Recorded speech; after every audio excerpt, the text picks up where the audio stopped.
সিলেটের 2 উপজেলার 2 জনপ্রতিনিধির WhatsApp hack. প্রথমে হ্যাক হয় বিয়ানীবাজার উপজেলা পরিষদের বর্তমান চেয়ারম্যান আবুল কাশেম পল্লবের। এরপর হ্যাক হয় গোলাপগঞ্জ পৌরসভার মেয়র আমিনুল ইসলাম রাবেলের। বৃহস্পতিবার নিজেদের ফেসবুক টাইমলাইনে বিষয়টি শেয়ার করেন।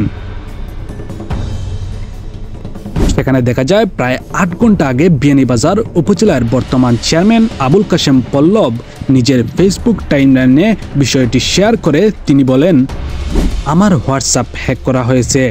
সবার কাছে কারা টাকা পয়সা চাইতেছে, কেউ বিভ্রান্ত হবেন না, কেউ আমাকে না জানিয়ে টাকা দেবেন না, আপনারা সতর্ক থাকবেন। এদিকে দুপুরের দিকে গোলাপগঞ্জ পৌরসভার মেয়র আমিনুল ইসলাম রাবেল নিজের ফেসবুক টাইমলাইনে লিখেন, আমার মোবাইল হ্যাক হয়েছে, অনেকের কাছে টাকা পয়সা চাচ্ছে, দয়া করে কেউ আমার সাথে যোগাযোগ না করে টাকা পয়সা দেবেন না।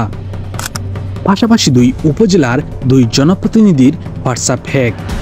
এখন প্রশ্ন, হ্যাকার চক্রটিকে কি শনাক্ত করে আইনের আওতায় আনা সম্ভব? বিষয়টি নিয়ে আপনার মতামত কি জানিয়ে দিন কমেন্ট বক্সে। শামিল হোসেন, জিবুএস 24।